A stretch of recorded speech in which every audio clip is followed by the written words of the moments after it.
नमस्कार। Youth in action के Facebook live में आप सबका स्वागत है। जैसा कि आप सब जानते हैं कि हम पिछले कुछ दिनों से नियमित रूप से फेसबुक लाइव करते हैं और नए नए मेहमानों को बुलाते हैं। फेसबुक लाइव की श्रृंखला में आज जो हमारे मेहमान हैं, सबसे पहले मैं आपको इंट्रोडक्शन कराता हूं।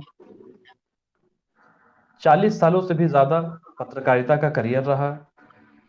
ये जो हारे हुए बांस गांव का मुनमुन, लोक कवि अब गाते नहीं जैसे तमाम कृतियों को रचने वाले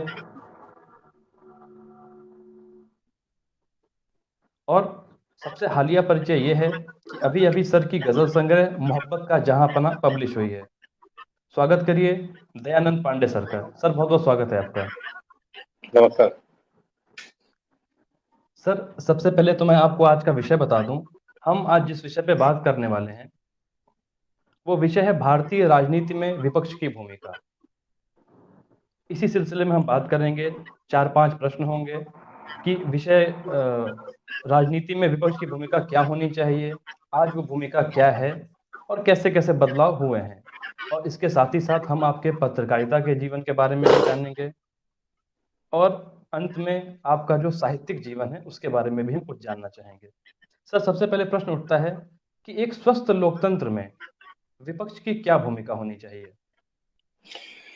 किसी भी लोकतंत्र में चाहे स्वस्थ हो चाहे अस्वस्थ हो, लोकतंत्र को माना ही जाता है कि वो स्वस्थ है। जी। अब जब स्वस्थ लोकतंत्र है चाहे अस्वस्थ लोकतंत्र है, आप चाहे जो देख लीजिए, लेकिन विपक्ष का होना बहुत जरूरी है।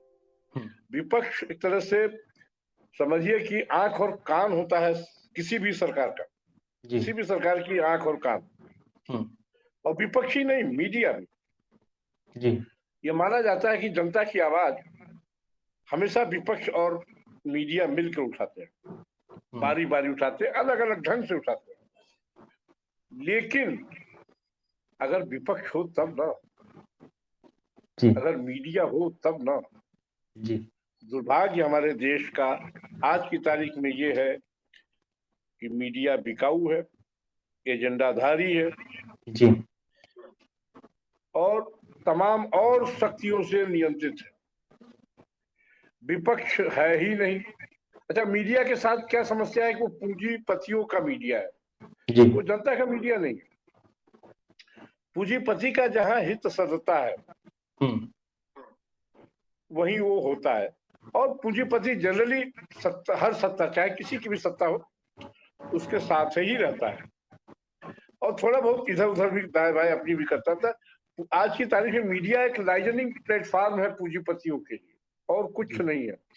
हाँ देखिए, जो एजेंडाधारी मीडिया है हम्म। वो बाहर से भी पैसे ले आ रहा है। वो बाहर से पैसे ही नहीं ला रहा है, बाहर से अप्रोच भी ला रहा है। बाहर मतलब विदेश से, बाहर से अप्रोच ला रहा है, बाहर से फंड ला रहा है, बाहर से एक तरह से सारे एजेंडे और उनकी जो तमाम खुराफात है वो भी ला रहा है। हम्म। ये एक बड़ा मसला है। और जो हमारा विपक्ष है वो है ही नहीं। और है, अगर सोचिए, ये सोशल मीडिया ना हो तो हमारा विपक्ष है कहाँ। सारा विपक्ष तो ट्विटर पे है, फेसबुक पे है, इंस्टाग्राम पे है, पता नहीं कहाँ कहाँ पे है। और प्रायोजित खबरें लगवाने में है। उनकी ज्यादा चिंता वेंटिलेटर और ऑक्सीजन की आज की तारीख में नहीं है। जी। उनकी ज्यादा चिंता यह है कि कैसे सरकार को नंगा करें कि ऑक्सीजन नहीं है। अच्छा, जी। ऑक्सीजन मिल गया तो अब वेंटिलेटर नहीं है। अच्छा, वेंटिलेटर भी मिल गया तो अब साहब वैक्सीन नहीं है। यही लोग जो पहले कह रहे थे वैक्सीन हम नहीं लगवाएंगे, वैक्सीन सरकार फ्री में लगवाए, वही लोग कहने लगे साहब हम वैक्सीन तो लगवाएंगे नहीं। हम्म। अच्छा, जब वैक्सीन का नतीजा सामने आने लगा तो अब वो वैक्सीन क्यों नहीं है कहने लगे। पहले राउंड में एम्स जैसे तमाम अस्पतालों के डॉक्टरों का कहना है कि इतनी सारी वैक्सीन खराब हुई है करोड़ों में, ये लोग गए ही नहीं लगवाने। इतना दुष्प्रचार कर दिया वैक्सीन के खिलाफ कि हम्म। वैक्सीन के लिए लोग गए ही नहीं लगवाने और वैक्सीन सब खराब हो गई। ऑक्सीजन प्लांट लगाने के लिए केंद्र सरकार ने तमाम प्रदेश सरकारों को पैसा दिया था कि लगवाइए। हम्म। सिर्फ इसलिए नहीं लगी कि क्योंकि केंद्र सरकार उनको उसमें रिश्वत नहीं खाने दे रहा है, इसलिए वो लोग जमीन नहीं दे पा रहे, जिससे वो जगह उसको कूड़े के डब्बे में डाल दिया सारा बजट। कोई मतलब नहीं था। दिल्ली जैसी जगह में दिल्ली सरकार सबसे ज्यादा मुश्किल अगर किया है विपक्ष में तो दिल्ली की अरविंद केजरीवाल सरकार ने और महाराष्ट्र की ठाकरे सरकार ने। ये हर बात पर, अच्छा कोई आज से नहीं है ये, आप याद कीजिए कि जब पुरी में सर्जिकल स्ट्राइक हुई जी तो सिर्फ मुस्लिम वोट बैंक को खुश करने के लिए इतने सारे सवाल खड़े किए विपक्ष ने, खासकर जी कांग्रेस ने, कम्युनिस्टों ने, सवाल दर सवाल कि साहब ये तो ऐसे था, सैनिकों को ऐसे मरवा दिया, वैसे करवा दिया, ये तो सब फर्जी है, सिर्फ एक मुस्लिम वोट बैंक को खुश करने के लिए। बाद में जब उरी सर्जिकल का सच सामने आ गया फिर खामोश हो गए। अच्छा फिर जब पुलवामा हुआ तो बालाकोट स्ट्राइक हो गई, उसके भी सबूत मांगने शुरू कर दिए। मतलब पाकिस्तान पर आक्रमण करने के बजाय सरकार पर आक्रमण, चीन पर आक्रमण करने के बजाय सरकार पर आक्रमण, चीन ने कैसे क्या किया, कहां से क्या, एक एक चीज का आप उनको हिसाब दीजिए। अरे हिसाब तो जनता दे रही है आपको, लगातार वोट न देके। पश्चिम बंगाल में कांग्रेस शून्य पर आ गई, 44 सीटें थी पिछले चुनाव, कम्युनिस्ट पार्टी लापता हो गई है। और ठीक है भाजपा ने भी अच्छा प्रदर्शन नहीं किया, मैं बिल्कुल कह रहा हूँ, उनको सत्ता में आना था। भाजपा का सत्ता में न आना पश्चिम बंगाल में, पश्चिम बंगाल को कश्मीर बना देना है, ये मैं बहुत दावे के साथ कह रहा हूँ। अगर कश्मीर को की गति में ही पश्चिम बंगाल को डालना है तो फिर कोई कुछ कर नहीं सकता, क्योंकि कश्मीर में तो 370 की वोट थी, पश्चिम बंगाल में ऐसी कोई वोट नहीं। अच्छा पश्चिम बंगाल में एक समस्या और है, आप पाकिस्तान से बहुत सीधे लड़ सकते हैं, बांग्लादेश तो आपका बच्चा है, अपने बच्चे से आप कैसे लड़ सकेंगे और कितना लड़ लेंगे। और सवाल जो एनसीआर और एनआरसी क्या नाम है ये का था, वो भी दब गया। अब ममता बनर्जी सरकार उसको कतई लागू करने वाली नहीं है जी और कम से कम इस स्थिति में तो नहीं लागू करने वाली। अच्छा जैसे होता ना हमारे यहाँ भोजपुरी में कहावत कही जाती है, जी बैठक तोरे गोद में उखाड़त तुरदारी। हर चीज आपको केंद्र से चाहिए और केंद्र से आपको मोर्चा भी लेते रहना है, ये दोनों काम एक साथ तो नहीं होगा। जी अगर आप मुझे अपने चैनल पर बुला रहे हैं बोलने के लिए और मुझे गालियां दे के आप बुलाएंगे तो आऊंगा क्या? सही बात। हरगिज नहीं आऊंगा। तो विपक्ष हमारा सिर्फ गालियां देने के लिए पैदा हुआ है और कहीं खुद कह रहा हूँ सोशल मीडिया में विपक्ष है कहाँ, राहुल गांधी कहाँ है, सिर्फ ट्वीट करता हो। और ट्वीट भी क्यों करता है? जहर उगलने के लिए। हर बात पे सवाल उठाना विपक्ष का लाजिम है। आप लोकसभा में बजट पर भाषण देना हो तो आप किसान आंदोलन बोलने लगते हैं, विषय कुछ है बोल कुछ रहा है। अब किसान आंदोलन क्या था? वो तो अगर मोदी सरकार ने थोड़ा धैर्य और संयम से काम न लिया होता तो दिल्ली को तो जालियांवाला बाग बनाने की तैयारी जी जो हिंसा की गई, जिस तरह से लाल किले पे, आईटीओ पे, जगह जगह पे, अगर दिल्ली पुलिस और सरकार ने संयम से काम न लिया होता तो वहां तो गोली एक चलती 10 लोग मारे जाते, फिर 10 वो कुछ प्रहार करते, फिर लाशें भी जाती दिल्ली में। अगर पुलिस ने जरा भी संयम, दिल्ली मतलब मोदी सरकार से ज्यादा दिल्ली पुलिस ने जो संयम दिखाया है उसको बार बार मैं सैल्यूट करता हूँ। लेकिन ये विपक्ष का बहुत ही मतलब अद्भुत तमाशा था जिसको मोदी सरकार और दिल्ली पुलिस ने मिलकर बचा लिया। नहीं तो हिंसा तो दिल्ली की हिंसा सिर्फ दिल्ली में रहती क्या, पूरे देश में हिंसा शुरू हो जाती। किसान तो पूरे देश में रहते, इनकी यही तरकीब है कि पूरे देश को गृह युद्ध में झोंक दिया जाए। आप याद कीजिए पिछले साल इन्हीं दिनों जी मजदूर सड़क पर आ गए थे, पूरी तैयारी थी गृह युद्ध में मजदूरों के बहाने झोंकने की, उसमें कहीं हिंदू मुसलमान नहीं। अच्छा शुरुआत तो तबलीगी जमात से की गई ना। अच्छा तबलीगी जमात में जब फेल हो गए तो शुरू कर दिया मजदूरों को भड़काना, मस्जिदों से ऐलान होने लगे, जगह जगह बसों की राजनीति शुरू हो गई। यही कांग्रेस ने लाके बसें खड़ी कर दी थी ना। अब इस साल लॉकडाउन नहीं लगाया गया तो कह रहे साहब लॉकडाउन क्यों, पिछले साल लॉकडाउन लगा दिया तो तानाशाह हो गया, अब लॉकडाउन नहीं लगाया तो निकम्मा हो गया। ये सब बेवकूफी की बात। ये देखिए महामारी है, बड़े बड़े देश इसमें स्वाहा हो गए हैं। ये महामारी किसी सरकार के वश की नहीं है, किसी जनता के बस की नहीं, बस इसमें बचाव है, झगड़ा नहीं। आप हमला करके महामारी से नहीं बच सकते और अगर हमला करके ही बचना है तो आप सीधे नदी में कूद जाइए ना, लाश बनने की जरूरत क्या है। अब देखिए ना लाशें तैर रही, उसको भी राजनीति का मुद्दा बना दिया गया। ये हर महामारी में होता रहा है। निराला ने लिखा है, सोचिए जी। कि जब वो उन्होंने बहुत साफ लिखा कि गंगा में लाशें ही लाशें थी। उनके पिछले 100 साल पहले जब महामारी आई थी, तो निराला के परिवार के भी 11 लोग मर गए थे। और उन्होंने अपनी किताब में लिखा है कि जहां देखो वहां लाशें लाशें गंगा में। ये अब जब आपको लकड़ी नहीं मिलेगी, आपको जब कब्रिस्तान नहीं मिलेगा, तो आप यही करेंगे। और हर महामारी में ये हो जाता है, लकड़ी का दाम देने भर का पैसा नहीं, आपको अस्पताल में दाम देने भर का पैसा नहीं। ये सही है कि हमारा सरकारी सिस्टम इस बार कोरोना में फेल कर गया है। और कोई भी सिस्टम होता, कोई भी सरकार होती, यह और ऐसे ही होना था।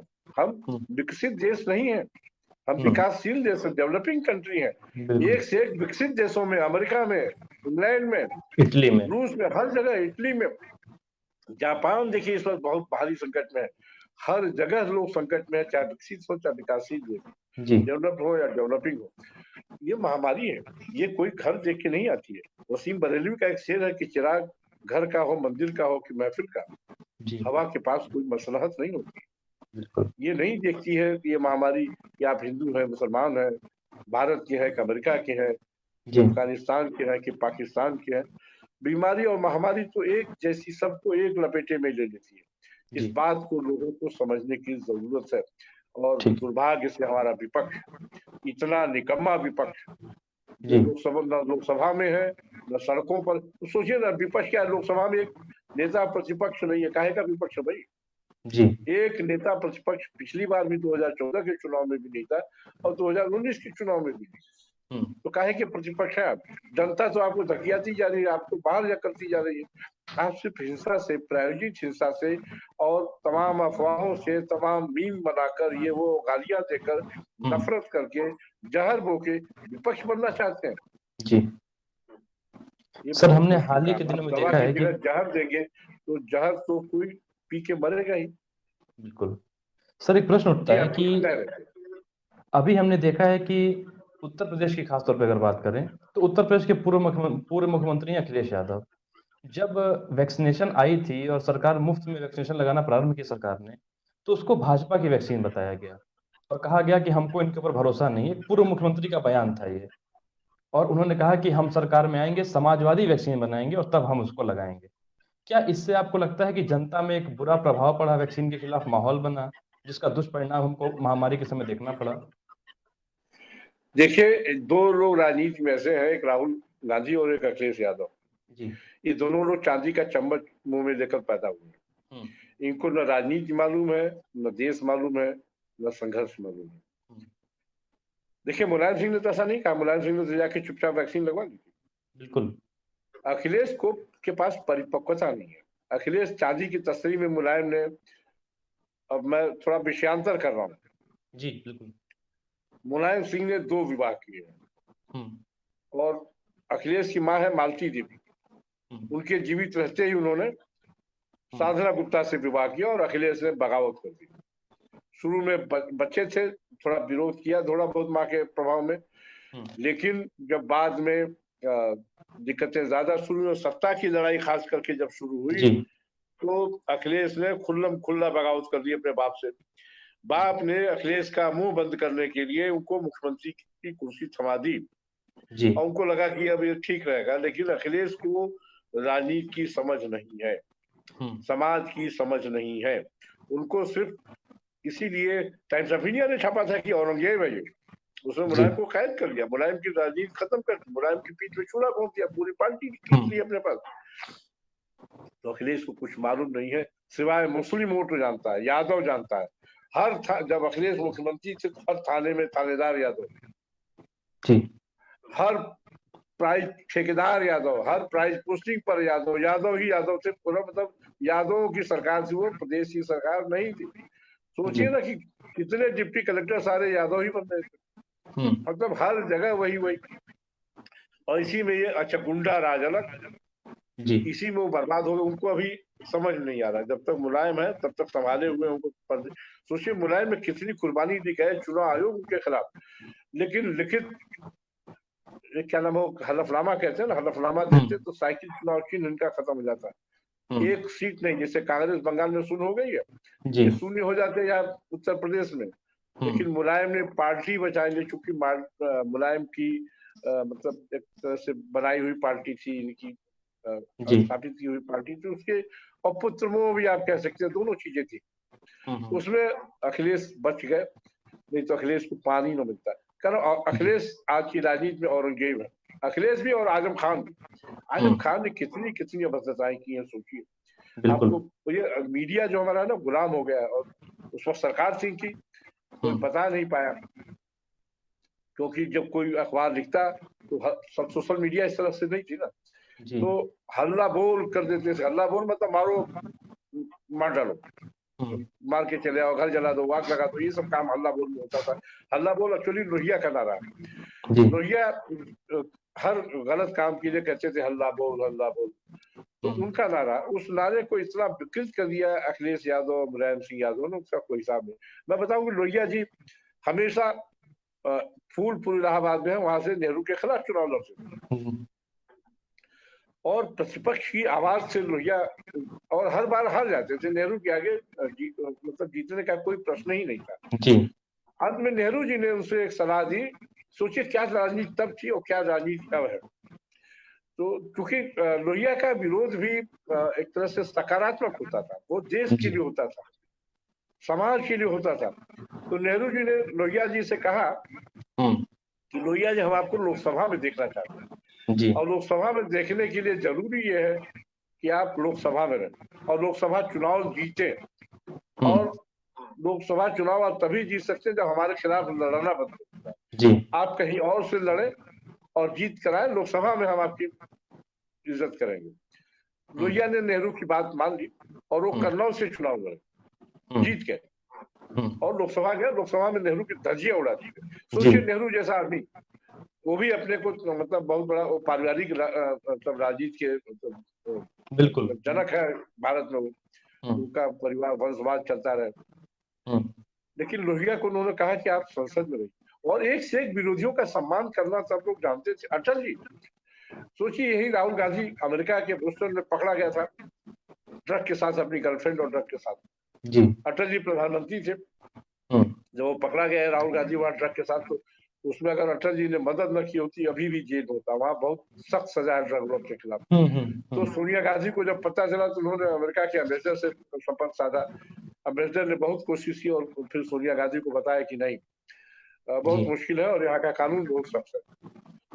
तो उन्होंने क्या रास्ता बनाया, उन्होंने कहा प्रधानमंत्री ही आपकी मदद कर सकते हैं। तो उस वक्त अटल बिहारी वाजपेयी के सलाहकार से और पूर्व मुख्यमंत्री से क्या नाम है, मध्य प्रदेश से द्वारका प्रसाद, उनके बेटे हैं ब्रजेश मिश्र, वो उस वक्त उनके सलाहकार थे। उनसे फिर सोनिया गांधी मिली, उन्होंने अटल बिहारी वाजपेयी से मिलवाया। अटल बिहारी वाजपेयी ने तुरंत अमेरिका के राष्ट्रपति को फोन किया कि हमारे पूर्व प्रधानमंत्री का लड़का है और उसको आप कहीं से भी पैसे दीजिए और हम जहाज भेज रहे हैं, उसको भेज दीजिए भारत का सम्मान।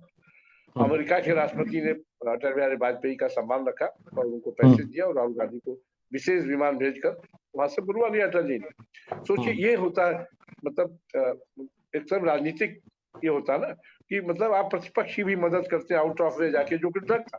लेकिन वो अटल बिहारी वाजपेयी जानते थे कि अगर राहुल गांधी वहां गिरफ्तार हो गया, गिरफ्तार तो हो गया था, अगर जेल चला गया, सब कुछ होगा, तो उसमें भारत का सम्मान बिगड़ेगा, भारत का सम्मान मतलब दांव पर था। लेकिन वही राहुल गांधी आज क्या कर रहा है, भारत का सम्मान रोज बेचता है, रोज चीन के साथ खड़ा हो जाता है। वो पाकिस्तान, चीन और पाकिस्तान के बयान मिला लिए, राहुल गांधी के बयान मिला लीजिए, कम्युनिस्टों के बयान मिला लिए, बिल्कुल एक है। सोचिए उसी कांग्रेस का मणिशंकर अय्यर जाता है पाकिस्तान, कहता है आप हमारी मदद कीजिए, मोदी प्रधानमंत्री। क्या तरीका है, ये विपक्ष है। विपक्ष का काम देश की जनता को अपने साथ अपनी लड़ाई में शामिल करना और सरकार के खिलाफ खड़ा होना बिल्कुल करना चाहिए। लेकिन विपक्ष का काम चीन और पाकिस्तान से मिलना नहीं है, उनसे हाथ मिला के आप विदेशी शक्तियों से हाथ मिला के आप सरकार से लड़े। यह किसी भी सरकार, किसी भी विपक्ष का सरकार के खिलाफ लड़ाई नहीं हो सकती और विपक्ष उसमें कमजोर होता है। और विपक्ष ही नहीं, फिर देश भी कमजोर होता है। कोरोना की लड़ाई में हम बहुत ताकतवर बन के उभरे हैं, लेकिन विपक्ष अक्सर उसकी जो कहते हैं ना कि हवा निकालता रहता है, निकाल नहीं पाता। नहीं, कोशिश उसकी लगातार होती है कि कैसे पिन लगाए और हवा निकाले। सारी कोशिश मानवता की सेवा में नहीं है, सारी जी। कोशिश मोदी सरकार को बदनाम करनी। ठीक है, सरकार आप प्रतिपक्ष में है, सरकार को पर चोट करना, सरकार पर हमला करना आपका सबसे पहला काम है, करिए। लेकिन आप मर रहे हो और फिर भी सरकार पर हमले कर रहे हो, समाज खत्म हो रहा हो और आप सरकार पर हमले करने लगे। ये समय जी। सरकार के साथ कंधा से कंधा मिलाकर महामारी से लड़ने का है। मुझे अपने गांव का किस्सा याद आ गया है, मैं बताना चाहता हूँ। जी, बिल्कुल। एक बार क्या हुआ कि गांव में कोई छोटी लड़की थी, छत पर खेलते खेलते छत से गिर गई नीचे, तो उसको जाहिर है हेड इंजरी वगैरह हो गई। तो मैं भी उस वक्त गांव में उपस्थित था, मैं भी उसको देखने के लिए जाने लगा। तो देखा कि गांव में एक घर है, हमारी ईया लगती थी, बुजुर्ग महिला थी, जी। दादी को कहते हैं। तो वो भगवान से, हमको देखते ही भगवान से प्रार्थना कर रहे, भगवान उसको किसी भी तरह बचा। जब उनकी प्रार्थना खत्म हुई तो हमने उनसे पूछा कि ईया, आपका तो झगड़ा है उस घर से और दुश्मनी है लगभग, ये आप भी उसकी मतलब बचने की तमन्ना करिए, प्रार्थना करिए, बहुत अच्छी बात है। जी। तो उन्होंने जो भोजपुरी में कहा, उसका हिंदी में ये था कि अगर वो बचेगी नहीं जी। तो इसका दहेज बच जाएगा। सोचिए, उनका ये था कि अगर ये लड़की नहीं बचेगी तो इस आदमी का दहेज बच जाएगा, जी। इससे उस लड़की का बचना जरूर है। जो भी 10-5 लाख रुपए इसका खर्च होगा तो दहेज में खर्च हो, इसलिए मैं चाहती हूँ कि बच जाए। जी। तो हमारा विपक्ष भी इसी तरह प्रार्थना कर रहा है कि कैसे भी हो, सरकार रहे चाहे जाए, सरकार देश का सम्मान रहे चाहे जाए, सरकार को मिलना चाहिए और सरकार पर चाहे जैसे हो हमला करना चाहिए। यह समय हमला करने का नहीं है, जी। लेकिन विपक्ष इस बात को समझता नहीं। आप याद कीजिए, आप लोग तो बच्चे रहे होंगे, जी। 1965 हो चाहे 1971 हो, जब जब लड़ाई पाकिस्तान से हुई है, पूरा विपक्ष सरकार के साथ खड़ा रहता था। और न सिर्फ सरकार के साथ खड़ा रहता था, लोग कभी, जैसे नरेंद्र मोदी ने कहा ना कि एक बयान दिया था, उसकी बड़ी मतलब हंसी उड़ाई है, वो सच निकला। विपक्ष ने तो यहाँ बांग्लादेश के पक्ष में आंदोलन खड़ा किया था कि सरकार बांग्लादेश की लड़ाई लड़े, अटल जी। और उसमें जी। नरेंद्र मोदी जेल गए थे। और जब उन्होंने कहा कि हम बांग्लादेश की लड़ाई में जेल गए थे, जो कम्युनिस्ट हंसने लगे, कहने लगे कब चला गया जेल, जी। कैसे चला गया जेल, इन लोगों को मालूम नहीं है। टाइम्स ऑफ इंडिया ने बड़ी बड़ी खबरें छापी थी, दिल्ली में रैलियां हुई थी जनसंघ की उस वक्त, और कहा था कि नहीं साहब, इसको सरकार करे और ऐसे वैसे। वहाँ के जो बांग्लादेशी हिंदू मारे जाते हैं, जो भी बांग्ला भाषी मारे जाते हैं, पाकिस्तान के हुक्मरान वहाँ तानाशाही चला रहे थे, जी। वहाँ पाकिस्तान की फौज पूछो तले लोगों को पकड़ रही थी। तो इससे परेशान होकर विपक्ष ने आंदोलन किया था, और न सिर्फ आंदोलन किया बल्कि कहा कि सरकार उसमें हस्तक्षेप करे। और सरकार को मतलब एक तरह से विवश होना पड़ा हस्तक्षेप करने के लिए। और विवश क्या, इंदिरा गांधी खुद भी चाहती थी कि बांग्लादेश, उस वक्त बांग्लादेश से पूर्वी पाकिस्तान था, उसकी लड़ाई में फिर भारत, और फिर वो मुक्त वाहिनी जब बनी ना, तो मुक्त वाहिनी में बहुत सारे लोग, भारत के भी लोग शामिल हुए, बहुत सारे भारतीय सेना के लोग अपरोक्ष रूप से शामिल हुए और उसकी लड़ाई लड़ी और बांग्लादेश बना। तो बांग्लादेश तो, बांग्लादेशी क्यों, पाकिस्तान भी भारत का ही अंग है और बांग्लादेश भी भारत का ही अंग है। लोहिया तो कहते थे, लोहिया जनसंघी नहीं थे, लोहिया भाजपा ही नहीं थे, लोहिया तो समाजवादी थे। वो तो कहते थे पूरे भारत को एक किया जाए, चाहे वो पाकिस्तान हो, चाहे बांग्लादेश हो, चाहे अफगानिस्तान, सबको मिला के एक किया जाए, भारतीय महासंघ बनाने की बात करते थे। लेकिन आज का विपक्ष मनुष्य विरोधी हो गया। मैं मनुष्य विरोधी कर रहा हूँ, देश सरकार विरोधी नहीं कर रहा हूँ जी। बड़ा टर्म है। मनुष्यता के साथ खिलाफ खड़ा है आज का हमारा चुनाव। जी। मनुष्यता को बचाने का यह समय। लोग एक से जिनके परिवारों के लोग मर गए, कभी उनसे पूछिए, जिनके परिवारों के लोग बीमार हैं, जिनको अस्पताल नहीं मिला, बेड नहीं मिला, उनसे पूछिए मतलब क्या दुनिया बदल गई है उनकी। जी। मुझे कहानी याद आती है, कहानी का एक वाकया है कुम्हार का। जी। मैं उसको भी सुनाना चाहता हूँ। कुम्हार चाक पर जो होता है ना, मिट्टी का चाक होता है, जी। उस पर घड़ा बना रहा था। घड़ा बनाते बनाते उसका ध्यान कहीं भटक गया। मिट्टी ने अचानक पूछा, अरे कुम्हार कुम्हार तुम कर क्या रहे हो? तो कुम्हार ने कहा कि माफ करना, मेरा ध्यान थोड़ा सा बदल गया था। तो मिट्टी ने कहा, बताओ तुम्हारा सिर्फ ध्यान बदल गया, हमारी तो दुनिया बदल गई, हमें घड़ा बनना था, हम सुराही बन गए। जी। तो हमारा विपक्ष जो है वही कर रहा है। उनको देश के साथ खड़ा होना था, मनुष्यता के साथ खड़ा होना था, और लेकिन उन्होंने अपनी दुनिया बदल दी है। वो दुश्मनों के साथ खड़े हो गए, महामारी के साथ खड़े हो गए, महामारी से लड़ नहीं रहे, महामारी का साथ दे रहे। और सच कहूं तो विपक्ष जो है महामारी बन गया है। हम्म, अब कोरोना से बड़ी महामारी है विपक्ष हमारा। जी, वो चाहे किसी भी पार्टी, हर जगह सिर्फ और सिर्फ मतलब विरोध ही करना आपको। अरे आप किसी को खाना नहीं मिला उसको खाना पहुंचाइए ना, किसी जी, को दवाई नहीं मिली उसको दवाई पहुंचाइए ना। आप तो अपनी सारी ऊर्जा, सारी ताकत सरकार को नेस्तनाबूद कर। सरकार ऐसे नेस्तनाबूद होती है क्या जी, कि आप बस खाली सरकार पर हमले ट्विटर पे बोलते रहिए, सोशल मीडिया पर सरकार के लोग, जनता भड़क रही है क्या? जनता तो आपको वोट ही नहीं दे रही, जनता हर जगह से आपको साफ करते जा रही है। जी, लेकिन आप हैं कि सोशल मीडिया पे आके रोज ट्वीट करके 50 लोग सिर्फ जहर फैला रहे हैं। हम्म, और ये महामारी किसी सरकार के वश की नहीं है, हम्म, किसी समाज के वश की नहीं है। सबके साथ हर बार देखिए, अब तो सारी चीजें सामने आ गई हैं कि हर 100 साल पे एक महामारी आती है। जी, और जब महामारी आती है तो पूरे समाज को, पूरी दुनिया को एक साथ खड़ा होकर लड़ना पड़ता है। अब देखिए बिल्कुल, ना, ये कहने लगे साहब कि क्यों बाहर भेज रहे हैं वैक्सीन। विपक्ष का सबसे बड़ा आरोप ये भी है कि वैक्सीन आपने बाहर क्यों भेजी। हम्म, अरे साहब, संधि है उसमें, आपको लाइसेंस ही इसीलिए मिला है बनाने के लिए कि आप बाहर भी मदद करेंगे। जी, और कुछ अपने पड़ोसी देशों के जब भी होता है तो कहते हैं ना कि घर में दिया ना बार के मंदिर में दिया ना बारो। आप पेट भर के सोए, पड़ोसी आपका भूखों मरे, ये संभव है क्या? अगर नहीं, बांग्लादेश, अफगानिस्तान या भूटान को भी कुछ वैक्सीन दे दी गई तो उसमें बुरा क्या है? आपके जी, पड़ोसी हैं, हमेशा आपके दुख सुख में साथ खड़े रहते हैं, हम्म, उनको भी देना तो जरूरी था। अब इसमें कहना कि साहब हमको नहीं दिया उनको दे दिया, अरे क्या मतलब है? अभी तो आप लोग कह रहे थे हम अपनी वैक्सीन बनाएंगे, अब कह रहे हम्म, साहब हम वैक्सीन खरीद भी नहीं सकते, क्या मतलब है? अरे आप रेवेन्यू दे सकते हैं प्रदेश सरकार बन के, सारी प्रदेश सरकारें अपना रेवेन्यू देती है। हम्म, ये जब बार बार पेट्रोल महंगा होने की बात आती है तो डीजल महंगा होने की बात होती है ना, इसमें सबसे ज्यादा वैट का हिस्सा, टैक्स का हिस्सा प्रदेश सरकारों का होता है। ये जी, प्रदेश सरकारें चाहे तो उसमें टैक्स अपना कम करके पेट्रोल सस्ता कर सकती है। पेट्रोल बिल्कुल, तो 30-35 रुपए ही लीटर है, हम्म, बाकी तो सब टैक्स है, उसमें सेंट्रल टैक्स भी और प्रोविंशियल टैक्स भी। जी, तो सारे टैक्स तो आप अपने खत्म कीजिए, कम कीजिए, पेट्रोल अपने आप का वहां आप नहीं कम करेंगे। अच्छा, रेवेन्यू आप कमाएंगे, चाहे पेट्रोल हो चाहे शराब हो, या वो भी जी, रेवेन्यू आप कमाएंगे तो वैक्सीन कौन खरीदेगा भाई? रेवेन्यू हम्म, आप कमाएंगे, इनकम टैक्स से भी रेवेन्यू आप लेंगे, पेट्रोल से भी रेवेन्यू आप लेंगे, रोड टैक्स से भी रेवेन्यू आप लेंगे, और वैक्सीन खरीदने की बात होगी तो कहेंगे साहब अब इसको केंद्र सरकार देखे। अच्छा, हम्म, केंद्र सरकार को लगातार आप डंडा भी किए रहेंगे और कहेंगे साहब केंद्र सरकार भी देखे। जब कुछ करना हो, भूखे पेट भरना हो तो बाप चाहिए, और नहीं तो फिर बाप नहीं चाहिए। रोज आप हम्म, बाप बदलते रहेंगे, हम्म, पाकिस्तान आपका बाप बन जाएगा, चीन आपका जी, बाप बन जाएगा, और जब जरूरत पड़ेगी तो आपको केंद्र सरकार नजर आती है। हम्म, तो चीन और पाकिस्तान को बाप बनाना बंद करो। हर बात का विरोध, मतलब विरोध भी जरूरी है सरकार का, हम नहीं कह रहे नहीं।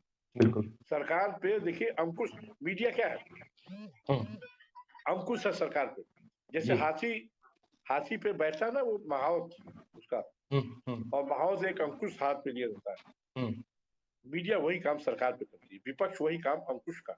मतलब अगर जी, सरकार कहीं भटक रही है, कुछ और हो रहा है, हम्म, तो वो अंकुश लगा के हाथी को कंट्रोल करे। ये है जी, मीडिया का काम, ये है विपक्ष का काम। जी, लेकिन आज की तारीख में मीडिया विपक्ष कर क्या रहा है, उसके लिए भी एक हम्म, छोटा सा किस्सा बताता हूँ। जी, एक जंगल में आग लगी, हम्म, और जब आग लगी तो फिर हुआ कि हाथी वहां का राजा था, हम्म, और, और ये हुआ जंगल खाली करो, अब आग तो जब बढ़ती जा रही है, तो हाथी के हम्म, नेतृत्व सारे जानवर निकलने लगे जंगल खाली, जंगल छोड़ के दूसरे जंगल के लिए। अब सब लोग हाथी के पीछे पीछे चल रहे थे, सारे जानवर, चाहे कोई भी हो, आप हिरन ले लें, बाघ ले लें, जो भी ले लें, हम्म, सारे जानवर जंगल के हाथी के पीछे पीछे। हाथी के आगे आगे भी एक था, और उसकी सूंड पकड़ के चल रहा था। जानते हैं कौन था? वो चूहा था। जी, चूहे से पूछा गया, भैया तुम हाथी की सूंड पकड़ के आगे आगे क्यों चल रहे हो? हम्म, तो चूहे ने कहा कि साहब हमें डर है कहीं हाथी राजा रास्ता भूल गए तो, जी, इसलिए मैं इनको रास्ते दिखाता चल रहा हूँ। तो हम्म, पूछने वाले ने पूछा, अगर हाथी का एक कदम तुम पर पड़ गया तो? हम्म, वो चूहा चुप रह गया। तो हमारा विपक्ष, हमारा मीडिया आज की जी, तारीख में उसी चूहे की भूमिका में है, जानता जी, कुछ नहीं, अपनी हैसियत नहीं जानता है, और हाथी की सूंड पकड़ के हाथी को रास्ता दिखाने की बात करता है। जी, ये विपक्ष हमारा इसी तरह से बिल्कुल, मतलब जो कहिए कि पथभ्रष्ट हो गया है, हम्म, अपनी हैसियत नहीं जानता है। अरे हम्म, आपका काम इस वक्त समाज के साथ खड़ा होना है, समाज को भड़काना नहीं है। चाहे हम्म, विपक्ष हो, चाहे मीडिया, या कोई भी हो, किसी भी अंग का हम्म, हो।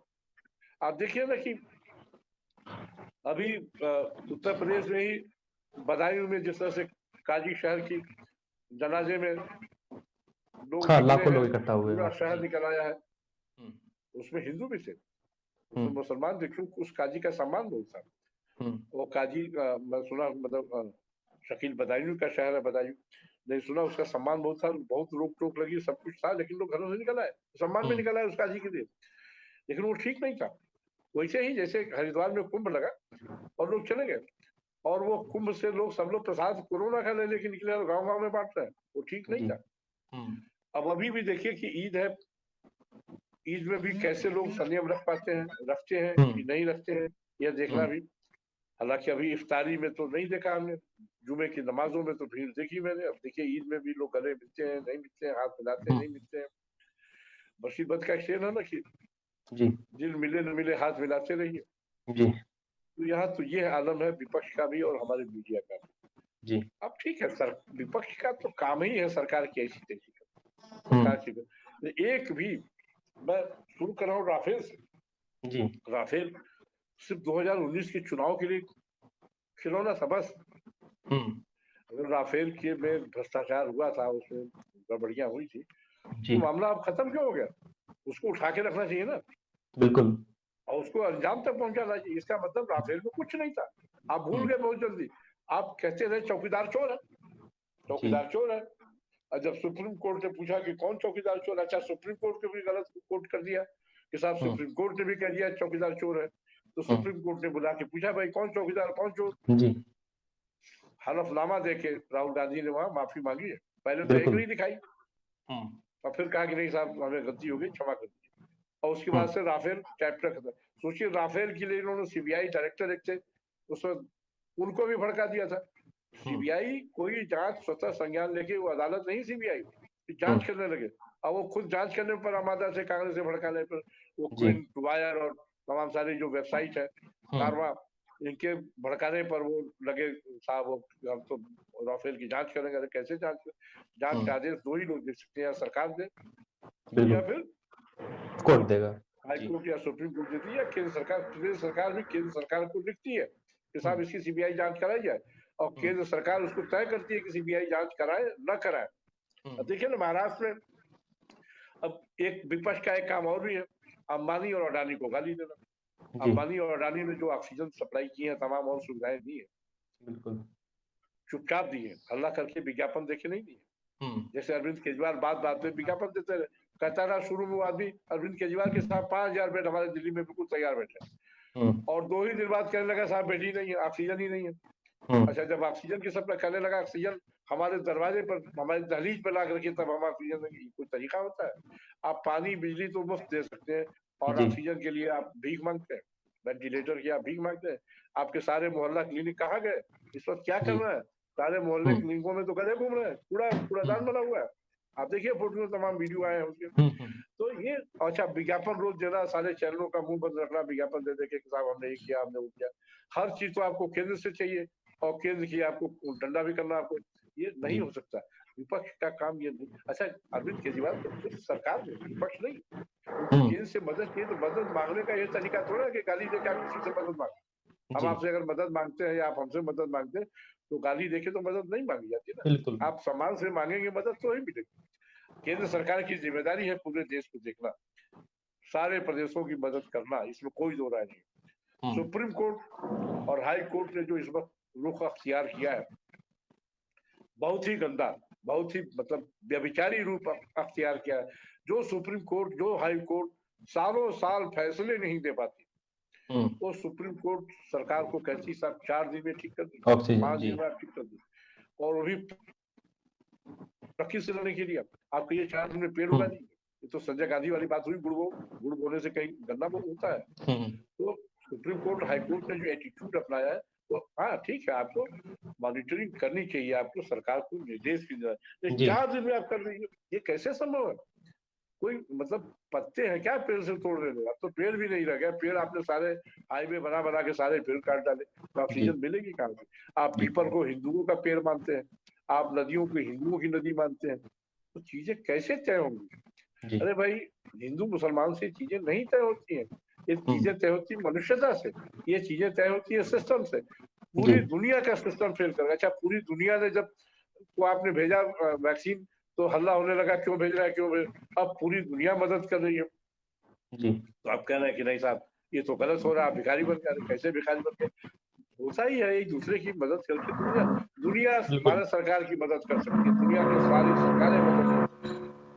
मतलब चाहे वो मुगल देश हो, चाहे अमेरिका हो, चाहे कोई हो, मुस्लिम देश भी जी कर रहे हैं, सारे कर रहे हैं। तो अब आप कह रहे हैं साहब तो भिखारी, अरे भिखारी का आपस में आदान प्रदान सभी करते हैं, अड़ोसी पड़ोसी करते हैं, इससे देश भी आपस में एक दूसरे की मदद करते हैं। बिल्कुल। और आप है कि हर जगह राइफल अपनी ताने हुए कि साहब ये है वो, हर सबको उरी सर्जिकल स्ट्राइक मत बनाइए, सबको बालाकोट स्ट्राइक मत बनाइए, जी सबको मतलब हर जगह आपके पास चश्मा गलत हो, आपकी आंख ना काम करे तो सबको गलत। वो कहते हैं ना, सावन के अंधे को, सावन के सब कुछ अंधे सरल पर दिखाई बनी देता है। है ना।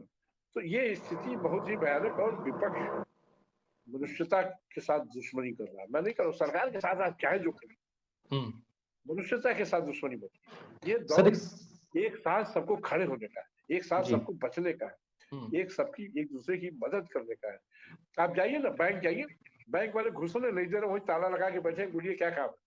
जी आप जाइए किसी पोस्ट ऑफिस में जाइए, कोई काम नहीं हो रहा है, कहीं हम्म। कुछ काम नहीं हो रहा। सारी दुकानदारों ने अपनी दुकानें खुद बंद कर दी है, हम्म। तमाम सारे लोग घूम रहे हैं सड़कों पे, भीख मांगते घूम रहे हैं, मैंने देखा। जी हम लोग खुद नहीं निकल रहे हैं घर से। अब घर में रह के ट्विटर पे और सोशल मीडिया पे जहर फैलाना, क्रांति करना कोई जी क्रांति नहीं। आपने किसान आंदोलन किया, और किसान आंदोलन के कंधे पर मतलब एक तरह से बंदूक रख के चलाने की कोशिश की, दिल्ली को हिंसा की आग में झोंकने की। ये हम्म। विपक्ष नहीं है। अभी देखिए ना, दिल्ली के वहां जो धरना बैठे थे किसान किसान लोग, वहां पर आपके उसमें तमाम सारे कार्यकर्ता पकड़े गए हैं बलात्कार में। कहीं जी कोई नाम क्यों नहीं ले रहा? वहां बलात्कार करने की, अरे छोड़िए क्या नाम है, अभी शाहीन बाग जब हुआ था, हम्म। अरे एक लोकसभा में पास कानून है, उसको आप कैसे नहीं मानेंगे? जी और मानने का मतलब थोड़ा सड़क रोक देंगे। शाहीन बाग में तमाम लड़कियां प्रेग्नेंट हो, आप आंदोलन कर रहे थे, वहां अय्यासी कर रहे थे। तो कौन, जी अब उस लड़की का नाम क्या, जेल चली गई बाद में हम्म। अपनी बदतमीजी के चक्कर में। अब वहां कहने साहब मैं प्रेग्नेंट हूँ, शादी हुई नहीं, प्रेग्नेंट कैसे हो गई आप? तो हम्म। वहां क्या करने गई? एक खुर्शी नरमर से मुझे याद आता है, वो एक आंदोलन चला रहे थे एक बार, और उनके खिलाफ एक लड़की ने बलात्कार का आरोप लगा दिया। नार्सिस से लड़की आई थी जी आंदोलन में, और बाद में उतने ज्यादा वो मतलब आरोपों से आफत में आ गए कि खुद कूद गए अपनी बालकनी से और जी आत्महत्या कर ली। तो ये सब आंदोलनों के, देखिए गांधी भी आंदोलन करते थे भाई, लोहिया भी आंदोलन करते थे, उनके आंदोलनों से इतनी सारी चीजें नहीं निकली। अन्ना हजारे ने भी आंदोलन किया था, जी उनके जेपी ने भी आंदोलन किया था, उनके आंदोलन में तो लड़कियां गर्भवती नहीं हुई, महिलाएं जी गर्भवती नहीं हुई, कुंवारी लड़कियां। न जेपी आंदोलन हुई, न गांधी आंदोलन हुई, न अन्ना हजारे आंदोलन हुई। और हम्म। आपके आंदोलन में अय्यासी चल रही वहां, इसलिए हम्म। लड़कियां गर्भवती हो जा रही हैं। और आप बात बात पे हर जगह, चाहे वो जामिया मिलिया हो, चाहे नेहरू जेएनयू हो, हर जगह तो आप आग लगाते फिर रहे हैं। जी ये कोई, अच्छा ये कोई विपक्ष का नारा है कि भारत तेरे तेरे टुकड़े होंगे इंशाअल्लाह इंशाअल्लाह? जी यही तो विपक्ष है। और राजीव गांधी वहां पहुंच जाता है, राहुल गांधी जी भारत तेरे टुकड़े होंगे के पक्ष में, वहां जाके खड़ा हो जाता है जेएनयू में। हम्म। आप देखिए ना, एक हीरोइन दीपिका पादुकोण जाके 2 मिनट से खड़ी हुई थी, उसी फिल्म में बर्बाद हो, जी जेएनयू में जाके खड़ी हुई थी पिछले हम्म। बार, खत्म हो गया कैरियर उसका। हम्म। लेकिन ठीक है, ये विपक्ष काम नहीं है, भारत तेरे टुकड़े होंगे अब इंशाअल्लाह इंशाअल्लाह, ये कितने अफजल मारोगे और घर में अफजल निकलेगा। जी ये विपक्ष का काम है। ये अफजल तो आतंकवादी था, और आप कह रहे बिल्कुल। हर घर से अफजल निकलेगा, तुम कितने अफजल मारोगे, ये कौन सा नारा है? अच्छा, पाकिस्तान में जब वो पत्थरबाजों को पैलेट गन मारी जा रही थी, पत्थर मारा जा रहा था, तो आपको दिक्कत हो रही थी, हम्म। और बंगाल में आप सबके घर जला रहे हैं तो दिक्कत नहीं हो रही है। कौन सा विपक्ष है हम्म। भाई? ये हम्म। विपक्ष नहीं, ये गैर जिम्मेदार विपक्ष है। ये विपक्ष के नाम पे मनुष्यता का दुश्मन है। जी सर, एक जी प्रश्न खड़ा होता है, अभी आपने बात की मीडिया की। अभी हमने जी देखा है पिछले कुछ दिनों से मीडिया की जो रिपोर्टिंग आ रही, क्योंकि आप पत्रकारिता में रहे, एक बड़ा दौर आपने देखा है पत्रकारिता का। हमने देखा कि शमशान घाटों से रिपोर्टिंग की जा रही है, लोगों के ड्राइंग रूम में जलती लाशें दिखाई जा रही हैं। सर, इस क्या ये वही मीडिया है जो होना चाहिए देश में? ड्राइंग रूम में तो जलती लाशें नहीं दिखाई गई हैं। नहीं नहीं, देखिए वो दिखा सकते हैं, उस पर मैं ऐतराज नहीं कर सकता। जी जो भी कुछ है दिखाने में कोई हर्ज नहीं है। आप जी देखिए, इसका दो अप्रोच है, एक तो बदनाम करना भी है, दूसरे एक ये भी है कि देखिए साहब बच के रहिए। दोनों चीजें, जी मीडिया अगर कोई चीज दिखाता है हम्म। तो मैं उसे गलत नहीं मानता, जी लेकिन दिखाने का आप अप्रोच क्या है? आप देखिए क्या है ना कि माँ को माँ कहिए तो भी माँ माँ ही है, लेकिन बाप की बीवी कहिए तभी माँ ही है। तय आपको करना है या मीडिया को ही तय करना है कि हम खबरें कैसे और क्या दिखाएं। खबर जी, दिखाना कोई गलती नहीं है। अगर वो जी, लाशें दिखा रहे हैं सामूहिक या कब्रिस्तान दिखा रहे हैं, मैं उसे गलत नहीं मानता। हाँ, लेकिन वो पर्पज क्या है उनका दिखाने का? अगर समाज में गृहयुद्ध फैलाने का इरादा है तो वो गलत।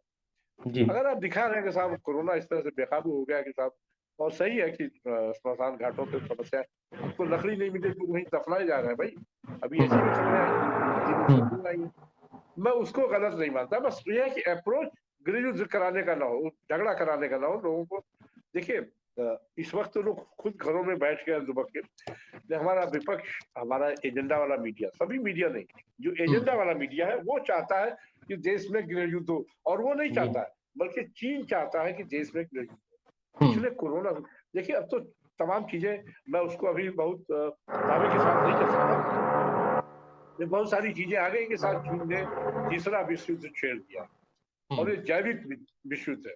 जी, वो कोरोना वायरस, अभी देखिए कुछ क्लिपिंग्स आने लगी हैं, कुछ सिनेमा की, कुछ सीरियल्स की, कि जो 4 साल पहले, तो जाहिर है वो काल्पनिक चीजें थी। जैसे हुँ, सरद उसी का लिखा था लापतागंज, उसमें भी एक साल कोई वायरस आ गया, उसकी दवाई नहीं मिली और छींकने खांसने, ये 8-9 साल पुराना सीरियल है, सोचिए। हुँ, एक फिल्म में भी आया है कि साहब ऐसे ऐसे, ये क्लिपिंग हमने देखी है। तो इस तरह की चीजें तो देखिए लोग कल्पना, देखिए हर 100 साल पे एक महामारी आती है, ये भी सारी चीजें हर 100 साल पे एक महामारी है। ब्रिटिश हुँ, पीरियड में भी महामारी थी, और उसकी भी तमाम खबरें लोग अब उसको रीपोस्ट कर रहे हैं, फिर से हुँ, उसको उठा के दिखा रहे जी, हैं। तो देखिए अब आप वैक्सीन लगवाएंगे और कहेंगे साहब इससे इससे आदमी नपुंसक हो जाता है। आप अगर क्या नाम है, पोलियो का ड्रॉप पिलवाएंगे तो कहेंगे साहब तो आदमी नपुंसक हो जाता है। हुँ, ये सारी चीजें नहीं होनी चाहिए। और जिस तरह से हिंदू मुसलमान हो गया है ना, मीडिया में भी, हुँ, राजनीति में भी, वो बहुत, और मुसलमानों का जो पक्ष इस मसले पे जितना जिस तरह से निगेटिव आया, जिस तरह से हिंसक आया, आप जान लीजिए, मानिए न मानिए वो आपकी मर्जी है, जी, मुसलमान भी एक पक्ष है, और मुसलमान मतलब विपक्ष।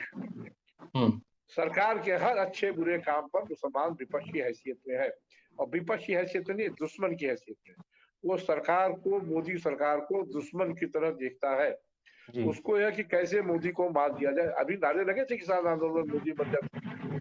हुँ, ये विपक्ष नहीं है। मुसलमानों को ऐसा भड़का दिया गया है हुँ, भाजपा और आरएसएस के खिलाफ कि वो अपना उनको दुश्मन मानते हैं। अच्छा, मुसलमानों में साक्षरता दर बहुत कम है, आबादी हुँ, बहुत ज्यादा है, हुँ, अनपढ़ लोग हैं। अच्छा, मुसलमानों में अनपढ़ क्या, पढ़े लिखे एक से एक इंजीनियर डॉक्टर भी आतंकवादी जी, निकल जाते हैं, क्या कर लेंगे? हुँ, अगर हम सिर्फ अनपढ़ लोगों को माने साहब जाहिल है इसलिए ऐसा कह रहे हैं, एक से हुँ, एक जितने आतंकवादी निकले सब तो इंजीनियर निकलते सब पढ़े लिखे, जी, बिल्कुल, हैं। एक से एक इंजीनियर डॉक्टर है, सब वही पकड़े जाते हैं, एक से एक हुँ, प्रोफेसर पकड़े जाते हैं। हुँ, ये क्या है? ये अफजल क्या था? क्या अनपढ़ था? चार्टर्ड अकाउंटेंट था, तो जी, ऐसे ऐसे एक नहीं, जितने हैं। हुँ, ये जो गिलानी पिलानी क्या अनपढ़ थे? नहीं, तो पढ़े लिखे तो और ज्यादा गड़बड़ निकल रहा है। लेकिन हाँ, ये पढ़े लिखे, जिन्ना, मैं बताऊं जिन्ना की बात, हुँ, जिन्ना भी बहुत पढ़ा लिखा आदमी था, बहुत प्रोग्रेसिव आदमी था। जो आडवाणी जी गए थे जिन्ना की मजार पे लिख के चले आए थे, जी, ठीक लिखा था। हुँ, अब वो आडवाणी जी को ठीक से, मतलब उसको लोगों ने गलत अप्रोच लिया। जिन्ना बहुत पढ़ा लिखा और प्रोग्रेसिव आदमी था, आपको मालूम है? जी, जिन्ना कहीं से भी मुसलमान नहीं था, हुँ, कहीं से भी मुसलमान, सुअर खाता था, जी, सुअर का मांस, हुँ, शराब पीता था, हुँ, तमाम और गड़बड़ियां करता था जो मुसलमान इस्लाम में हराम मानी जाती है। हुँ, लेकिन वो जानता था मुस्लिम कौम कितनी जाहिल है, उसको कैसे हाँका जा सकता है भेड़ की तरह, वो जानता था। हुँ, यही काम आज के भी ये तमाम सारे नेता लोग कर रहे हैं, और उनको आतंकवादी बता रहे हैं। हुँ, जिन्ना की तो हालत ये थी कि जिस दिन 1947 में पाकिस्तान का आजाद करने का ऐलान हुआ, हुँ, देखिए कहा जाता है भारत की आजादी आधी रात को मिली है, ठीक है? हुँ, एक दिन मतलब 15 अगस्त की रात में मिली, हुँ, और दिन में 14 अगस्त को पाकिस्तान किया पाकिस्तान को गया, आजाद किया गया। हुँ, तो जिन्ना ने जब सुना कि ये हो गया, तो फिर उसने कहा कि अपने दोस्तों से कि अब तो ग्रैंड लंच होना चाहिए। हुँ, सोचिए, इतना खुश हुआ, उसने कहा ग्रैंड लंच होना चाहिए। हुँ, तो उन्होंने कहा इसको पब्लिकली मत करो। उसने कहा क्यों, दिक्कत क्या है? तो कहा आजकल रमजान चल रहा है, लोग रोजे से कहाँ से ग्रैंड लंच करेंगे। वो ये भी नहीं जानता था जिन्ना की रोजा चल रहा है रमजान के, तो जी। उसको इतनी मतलब वो मुसलमानों से मतलब इस्लाम से इस तरह से नफरत करता था। वो शराब पीता था, सुअर खाता था, 1 पैसे का मुसलमान नहीं था। हाँ, मुसलमानों का नेता था वो। सिर्फ अगर थोड़ा सा कंप्रोमाइज कर गए होते नेहरू गांधी, बाद में माउंटबेटन ने अपनी किताब में लिखा भी है। अच्छा, जिन्ना कैंसर से भी पीड़ित था, मालूम होगा आप लोगों को। माउंटबेटन ने लिखा कि अगर मुझे मालूम होता कि जिन्ना कैंसर से पीड़ित है तो साल 6 महीने के लिए हम भारत की आजादी को रोक देते और भारत का बंटवारा ना होने देते। अलग बात, माउंटबेटन ने गलत लिखा है, झूठ लिखा है। सच ये है कि माउंटबेटन भारत भेजे ही इसीलिए गए थे कि बंटवारा करके बंटवारे के लिए, जी। और उन्होंने जिन्ना, अब ये तथ्य भी बहुत कम लोग बोलते हैं या जानते हैं, मैं नहीं जानता।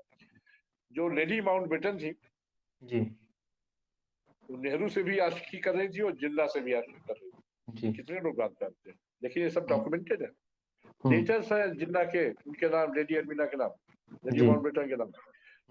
वो दोनों को फंसाई हुई थी और उसका काम ही यही था कि दोनों को लड़ाए रहो और दोनों को मोहब्बत के जाल में फंसाई थी माउंटबेटन की बीवी। तो माउंटबेटन तो एक टारगेट लेकर आया था कि साहब, वो अच्छा एडमिनिस्ट्रेटर था, आदमी भी अच्छा था, लेकिन उसको टारगेट ही दिया गया था कि वो बंटवारा करके आओ। वो जान गए थे कि देश को आजाद करना, तो बंटवारे के साथ वो भी सोच चुका था। सोचिए, नेहरू को भी और जिन्ना को, इससे बुरी बात क्या होती। ठीक वैसे ही जैसे क्रिश्चियन धर्म अपनाने के लिए तमाम सारे क्रिश्चियन मिशनरियां और से सौंप देती है अपने की, उनको क्रिश्चियन बनाओ, अपने को सौंप दो। ये स्थिति है। आप सोचिए कि हिंदू मुसलमान लोग कहते हैं, भाजपा पे आरोप लगाते हैं ना हिंदू मुसलमान। अरे हिंदू मुसलमान तो उसी दिन शुरू हो गया जब मोहम्मद गोरी या गजनवी लोग आने लगे और मंदिरों को लूटने लगे। बिल्कुल, ठीक। अच्छा, जब यहाँ रूल भी करने लगे, सबसे पहले औरंगजेब ने हिंदू मुसलमान का खाना खींचा, कहा कि जो इस्लाम नहीं कबूल करेगा उसको जजिया टैक्स तो सबको देना होता, लगा देते थे। तो जो मुसलमान नहीं बनता था उसको जजिया देना, मतलब उसका 4 गुना देना पड़ेगा टैक्स का। और वो भी अगर विरोध करने लगे, जो जजिया का जिसने भी विरोध किया उसका सर कलम कर दिया गया। एक साथ कई लोग मारे गए। ये कितने लोग ये बात जानते हैं कि काशी विश्वनाथ मंदिर को ज्ञानव्यापी मस्जिद में बदलने का काम औरंगजेब के समय में, ये बात कितने लोग जानते हैं। लखनऊ में जो लक्ष्मण टीला है उसको मस्जिद बनाने का काम औरंगजेब के समय में हुआ। ये बात कितने लोग जानते हैं? नहीं जानते। ये हमारे इतिहासकार इरफान हबीब जैसे इतिहासकार इस बात को छुपा लेते हैं। सोचिए कि आप राम के पिता दशरथ से, आप ये तो जानते हैं। कृष्ण के पिता वासुदेव थे, ये भी आप जानते हैं जी। वासुदेव के पिता कौन थे जानते हैं? या दशरथ के पिता कौन थे? चलिए वो भी आप हो सकता है जानते हो। तो उनके पिता कौन थे? कोई नहीं जानता। मुगलिया सल्तनत बाबर से लेकर बहादुर शाह जफर तक सबको रटा हुआ जी, क्योंकि हमें पाठ्यक्रम में पढ़ाया गया। इरफान हबीब जैसे लोगों ने पढ़वाया। हम अपने राम और कृष्ण के बाप के बारे में, उनके पुरखों के बारे में नहीं जानते। बहुत, हम नहीं कह रहे सभी लोग नहीं जानते, जो अध्ययनशील लोग हो तो जानते हैं, लेकिन जो विद्यार्थी है, जो पढ़ के आता है, जो धर्म नहीं पढ़ता है, खाली वही पढ़ता है। लेकिन मुगलिया सल्तनत के एक आदमी को जानता है, इसलिए उसको पढ़ाया गया, उसको रटाया गया, उसको पाठ्यक्रम में रखा गया, उसके पढ़ाने के लिए जरूरी अंग बनाया गया। और यहाँ तो श्यामलाल पांडे अगर राणा प्रताप की बात कर देते हैं, चेतक की बात कर देते हैं, तो वो सांप्रदायिक हो जाते हैं, पाठ्यक्रमों से निकाल दिए जाते हैं। ये कौन सा विपक्ष है? ये कौन सी राजनीति है? और इन्हीं लोगों ने जो सत्ता में थे, इन्हीं जो आज की विपक्ष है वही सत्ता में थे, इन्हीं लोगों ने निकाल दिया। आखिर इन्हीं लोगों ने पाठ्यक्रम में भी डाला था। तो असल में उस वक्त राजनीतिक रूप से पाठ्यक्रम नहीं तैयार होते, उस वक्त विद्वान लोग पाठ्यक्रम बनाते थे शुरू में। और ये हल्दी घाटी वाटी तो सब ब्रिटिश पीरियड में ही हिंदी में पाठ्यक्रम में पढ़ाया जाने लगा था। ये तक तभी पढ़ाया जाने लगा था। पंडित श्री नारायण चतुर्वेदी थे, यही लखनऊ में इटावा के रहने वाले थे, उन्होंने पाठ्यक्रम तैयार करवाया था। और न सिर्फ पाठ्यक्रम तैयार करवाया था, उन्होंने ये भी किया था कि पहले हिंदी नहीं पढ़ाई जाती थी प्राइमरी स्कूल में भी। पंडित श्री नारायण चतुर्वेदी ने हाई स्कूल, प्राइमरी से लेकर इंटर तक हिंदी को अनिवार्य कराया, पाठ्यक्रम बढ़िया बनवाया। न सिर्फ पाठ्यक्रम बनवाया, स्कूलों में आपको याद होगा अंताक्षरी, वाद विवाद प्रतियोगिता, ये सब पंडित श्री नारायण चतुर्वेदी ने शुरू कराया हिंदी के प्रसार के लिए। आज भी उर्दू के प्रसार के लिए एक संस्था है रेख्ता, बहुत बढ़िया काम कर रही है। हिंदी में एक संस्था नहीं है जो हिंदी के लिए काम करे। हिंदी के नाम पे दुकानें बहुत है हिंदी के लिए काम करने वाली, रेख्ता को कभी अटैक किए? रेख्ता अक्सर कार्यक्रम भी करता रहता है उर्दू के लिए और उर्दू साहित्य के लिए, और तमाम उनकी जो वेबसाइट हो देखिए कितनी समृद्ध है। हमारे हिंदी में ऐसा कुछ नहीं है। हमारे हिंदी में बहुत प्रचौत जो कहते हैं लखनऊ, तो प्रचौत बोलते हैं। हिंदी के नाम पे कोई समर्पित संस्था नहीं है। हिंदी के नाम पे दुकानें बोलते हैं, हिंदी के नाम पे संस्थाएं बोलते हैं, लेकिन सचमुच लोग नहीं है जी। ये जरूरी है। और ये काम जो आज का विपक्ष है इसने ही गड़बड़ किया। आज भी हिंदी हमारी राष्ट्रभाषा नहीं बन पाई। लोग कहते हैं ना, जाने कैसे मैसी सरगुप्त जिनकर और सोहनलाल द्विवेदी जैसे लोगों को राष्ट्रकवि कह दिया गया। अरे आपके पास राष्ट्रभाषा ही नहीं तो राष्ट्रकवि कहां से हो जाएगा जी। और सच ये है कि हिंदी के पास राष्ट्रभाषा होने की क्षमता भी नहीं है। मैं आपको ये भी बात बता दूं, हिंदी के पास अपना साहित्य भी उतना अच्छा नहीं है जितना होना चाहिए। वामपंथियों ने सब भ्रष्ट कर दिया है, जान लीजिए। हिंदी के पास अपनी विज्ञान की शब्दावली नहीं है, कानून की शब्दावली नहीं है। आप हिंदी को राष्ट्रभाषा बनाएंगे भी कैसे? आपके पास साइंस आपके पास हिंदी में नहीं है, कानून की चीजें आपके पास हिंदी में नहीं है, समझ से। और साउथ का विरोध अलग है, तमाम मुसलमानों का विरोध अलग है। अब सोचिए कि हिंदी आप चाहिए किसी थाने में जाइए, किसी आपको तमाम शब्द उर्दू फारसी की मिलेंगे। पंडित मदन मोहन मालवीय ने जी शुरू किया कि साहब उर्दू कोई नहीं जानता, अंग्रेजी कोई नहीं जानता। उस वक्त अंग्रेजी और उर्दू ही कचहरियों की भाषा, लोग उर्दू जानते थे ना अंग्रेजी जानते थे। तो मदन मोहन मालवीय ने आंदोलन चलाया और फिर देखा कि आंदोलन से काम नहीं चलेगा, तो अदालत वक्त से मदन मोहन मालवीय तो उन्होंने अदालतों में मुकदमा लड़ा। तो उस वक्त जज अंग्रेज हुआ करते थे, तो उन्होंने कहा कि साहब मुसलमानों को अपमानित करना है, हिंदू मुसलमान कर दिया अंग्रेजों ने।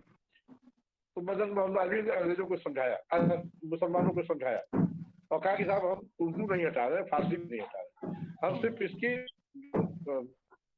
लिपि है वो बदल रहे, देवनागरी कर रहे हैं, बस शब्द वही रहेंगे, आपके उर्दू के ही रहेंगे, फारसी क्योंकि लोग उर्दू लिपि नहीं है, फारसी लिपि नहीं जानते, इसमें सिर्फ देवनागरी जानते हैं, देवनागरी कर रहे हैं बस।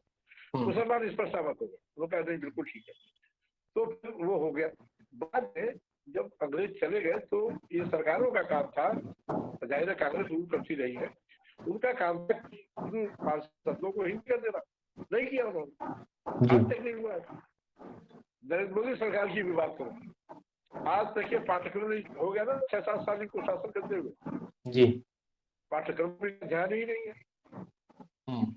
वामपंथी पढ़ाया जा रहा है, जो पाठ्यक्रम बना गया हो वही लोग पढ़ाया जा रहा है, वही पाठ्यक्रम। ये पाठ्यक्रम थोड़ा सा एक शब्द नहीं बदल पाए, एक अक्षर नहीं बदल पाए, इसका ध्यान उधर ही नहीं। 2000 मुरली मनोहर जोशी जब मानव संसाधन मंत्री थे अटल बिहारी वाजपेयी सरकार, तो उन्होंने थोड़ा बहुत इधर दायरा किया था, लेकिन तो बहुमत की सरकार नहीं, ज्यादा कुछ कर नहीं सकते थे। मोदी सरकार या योगी सरकार ने पाठ्यक्रमों को छुआ नहीं है, अभी मुगलिया सल्तनत ही पढ़ाई जा रही है जी, ठीक है। तो ये भी उसके प्रति बहुत इच्छुक नहीं दिखती और बहुत सक्रिय नहीं है। कहीं न कहीं इसका कारण किसी सरकार के लिए बहुमत की सरकार है, दोनों जगह क्यों नहीं पाठ्यक्रम ठीक कर पा रहा है जी। अभी भी मुगलिया सल्तनत चली, अभी भी अकबर महान था, ठीक है। विपक्ष में होने के दौरान राणा प्रताप महान था कि अकबर महान था जी, इतिहास में कभी पढ़ाया जाता है, तब से जान लीजिए आप जी। महाराणा प्रताप ने अकबर को आगरा से भगा दिया था मार के, 18 साल नहीं आया अकबर, कितने लोग जानते, लाहौर में रहा था। राणा प्रताप के मरने के बाद वो आया।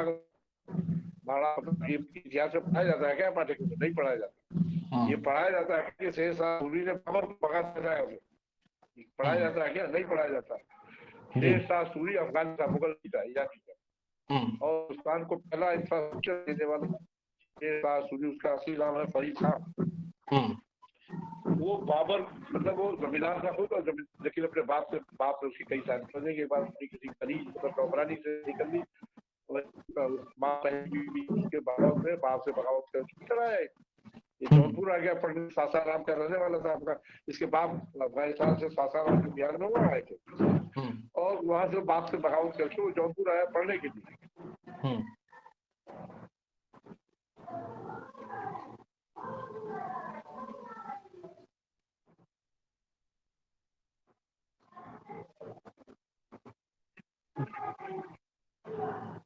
डिस्कनेक्ट हो गया शायद।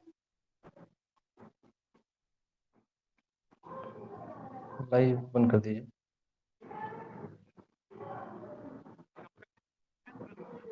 हम्म हम्म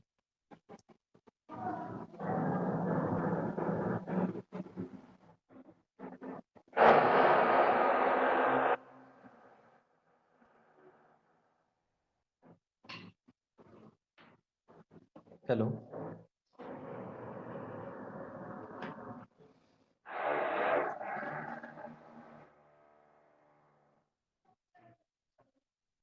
हेलो। जी डिस्कनेक्ट हो गया था सर। फिर से बात शुरू किया जाए, खत्म किया जाए? जी। मैं बाइंड अप कर दे रहा हूँ, उसको आप कनेक्ट कर लीजिएगा बात। हम्म शेष आसूरी बगावत करके आया जौनपुर में, और उसने पढ़ाई लिखाई की, और जो सासाराम से जौनपुर आ रहा था शेष आसूरी, हम्म तो उसको रास्ता बहुत भटकता, कोई कहीं बताता था, कोई कोई रास्ता बताता, भटको। बाद में खैर धीरे धीरे वो बाबर का सेनापति बन गया बाद में। जी। बहुत लंबी कहानी है, उसमें नहीं जाऊंगा क्योंकि बाद में बाबर का सेनापति बन गया धीरे धीरे, और अंततः वो इतना बलशाली हो गया कि उसने बाबर को ही मार के भगा दिया इधर। बाबर भाग गया था।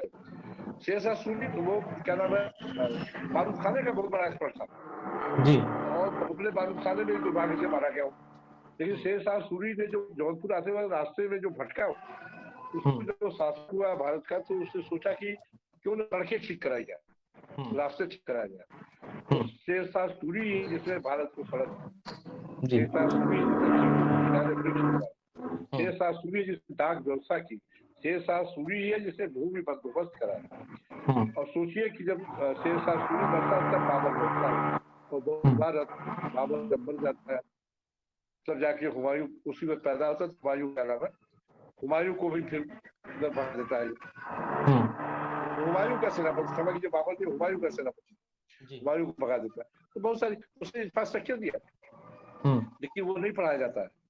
वो सर एक प्रश्न उठता है कि कैसे सर, एक सवाल उठता है कि जब भाजपा और आरएसएस विपक्ष में होते हैं उस वक्त तो वो लोग सिलेबस को रिवाइज करने की बात करते हैं, मगर जब वो सरकारों में आते हैं उस वक्त इसके लिए अब तक कोई काम नहीं किया, ना प्रदेश सरकार ने ना केंद्र सरकार ने।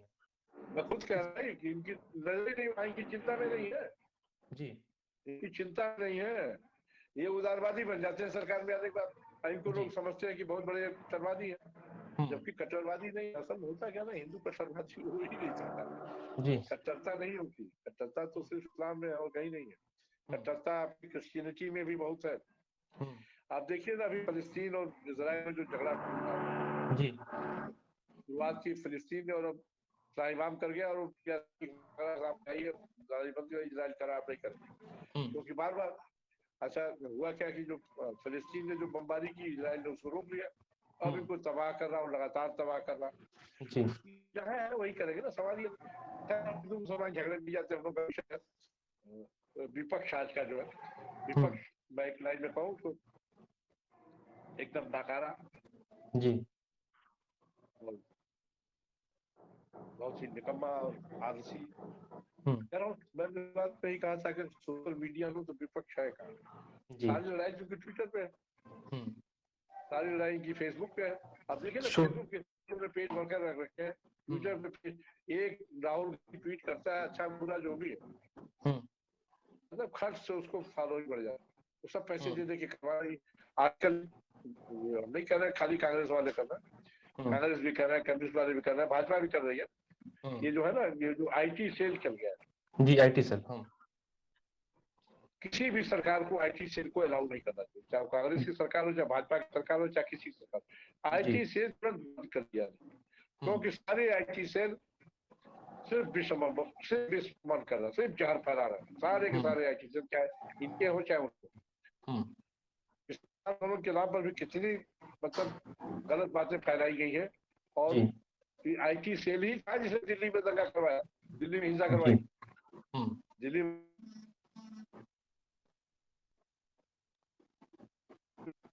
पिछले साल ताहिर का भाई ताहिर हुसैन क्या नाम है, लगे करवाना, ये काम है को ब्लैक करवाना। यही सब फैला देते ना, यहाँ मिल रहा वहां मिल रहा, और जी उसके बाद अपना कंटेंट की वजह से वहां मिल रहा है। आप घर में दुखे बैठे, आपको कहाँ से मालूम कहाँ से मिला? सोचिए ना, ऑक्सीजन मतलब आप ब्लैक कर रहे हैं, आपको रेमडेसिविर ब्लैक कर रहा है, सारी दवाएं ब्लैक कर रहे हैं, हॉस्पिटल के बेड तक 20-20 लाख रुपए में ब्लैक कर रहा है। ये सब क्या है? जी ये हर चीज से, ये सोशल मीडिया